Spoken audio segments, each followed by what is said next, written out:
zoom in the screen and use headphones or speakers for better experience. This week, Grand Theft Auto 5 pulled in $1 billion in sales in 3 days.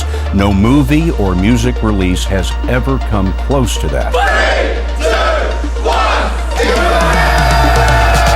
The latest GTA is not just a commercial success, it's also the best reviewed game of the year, beating out The Last of Us and BioShock Infinite. And the Game Award goes to... Roger Clark as Arthur Morgan, Red Dead Redemption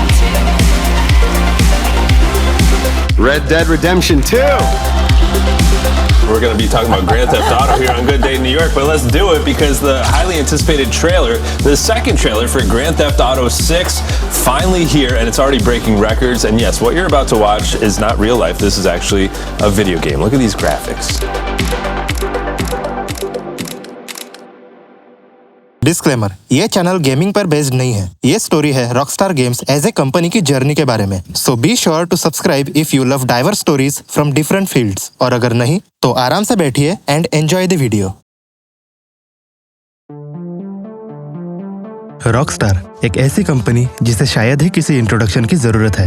एक company जो mastermind है कई controversial और ground breaking video games की, जिन्होंने बस game ही नहीं बनाए तो गेम्स कैसे होने चाहिए ये भी बताया। लेकिन एक छोटी सी Scotland based game development company इतनी बड़ी बनी कैसे? आइए जानते हैं the story of Rockstar games.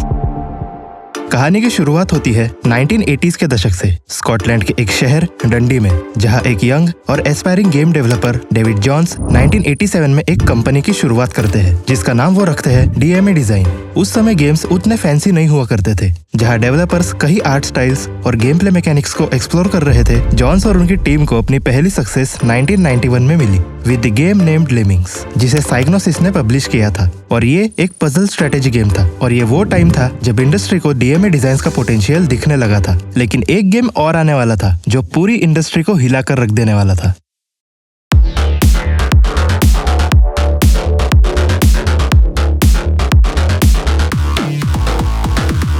Grand theft auto, published by BMG interactive in 1997, जो कि उस समय का सबसे अच्छा गेम था। और BMG इंटरैक्टिव एक बहुत इंपॉर्टेंट नाम है, आगे आपको पता चल ही जाएगा। और जहां इस गेम ने गेमर्स को एक ओपन वर्ल्ड फ्रीडम दी, जैसे कि गाड़ियां चुराना, अलग अलग मिशंस कंप्लीट करना और भी बहुत कुछ, वही कंपनी ने गेम में मौजूद वायलेंस के चलते बहुत सी कंट्रोवर्सीज भी फेस की। पर कंट्रोवर्सी से उल्टा उस गेम की पॉपुलैरिटी ही बढ़ी। लोगों की नजर के साथ एक बड़ी कंपनी का ध्यान भी इस गेम ने खींचा, टेक-2 इंटरैक्टिव, जो कंपनी प्रेजेंट टाइम में रॉकस्टार गेम्स की ओनर है। उसी साल मतलब 1997 में टेक-2 ने DMA डिजाइन और उनकी पब्लिशर्स BMG इंटरैक्टिव को खरीद लिया और DMA डिजाइन टेक-2 का पार्ट बन गई। पर ये बस एक शुरुआत थी कुछ और बड़ा होने की। जहां DMA डिजाइन पूरे UK और एटलांटिक में तहलका मचा रही थी, कुछ विजनरी माइंड्स कुछ बड़ा करने की तैयारी कर रहे थे। सैम हाउजर, उनके भाई डैन हाउजर, टेरी डोनोवा, जिमी किंग और गैरी फोरमन, जो बहुत पैशनेट थे अपनी स्टोरी टेलिंग और क्रिएटिव बाउंड्रीज को पुश करने के लिए। और इसी बुनियाद पर 1998 में रॉकस्टार गेम्स की शुरुआत हुई। रॉकस्टार गेम्स टेक-2 इंटरैक्टिव के अंडर एक सब्सिडरी के तौर पर शुरू हुई थी, जिसका एक क्लियर मिशन था, गेम्स बनाना जो प्लेयर्स को एक सिनेमैटिक एक्सपीरियंस दे।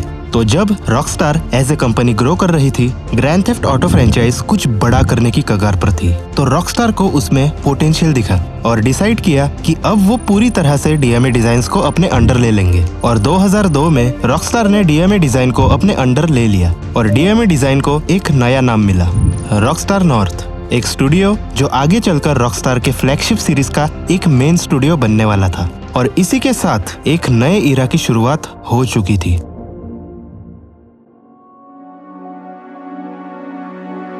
Before 2000s open world games ना के बराबर थे, यूं कहे तो बहुत छोटे हुआ करते थे। लेकिन 2001 में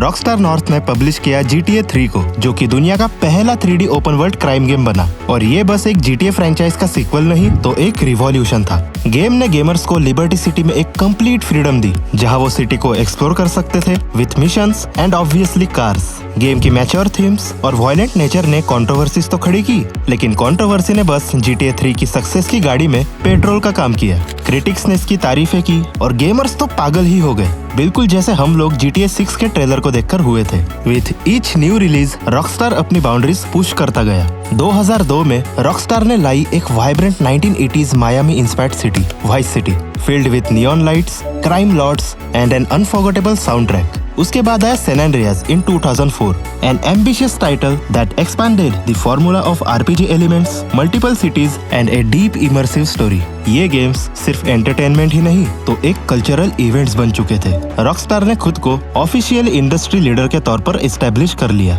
and the world was watching.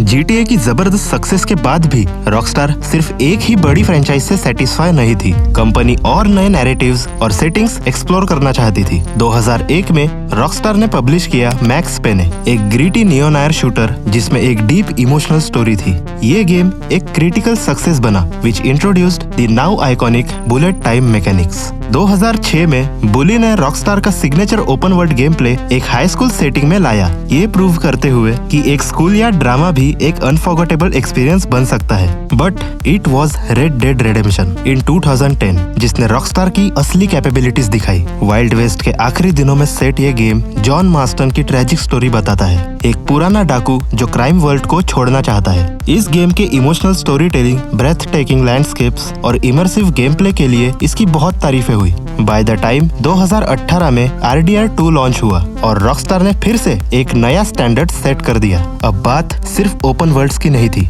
बात थी उन वर्ल्ड्स की जो असली लगे, वर्ल्ड्स जिसमें कैरेक्टर्स, इमोशंस और स्टोरीज हो जो प्लेयर्स के दिलों पर राज करे। जब रॉकस्टार नए इंडस्ट्री बेंचमार्क सेट कर रहा था, एक प्रॉब्लम सामने आई। क्रंच कल्चर की रिपोर्ट्स आई। क्रंच कल्चर में एम्प्लॉइज को डेडलाइंस मीट करने के लिए बहुत हार्श वर्किंग कंडीशंस से गुजरना पड़ता है। इसके बावजूद रॉकस्टार के परफॉर्मेंस पर इसका कोई असर नहीं पड़ा, वो और भी रिकॉर्ड्स तोड़ते गए।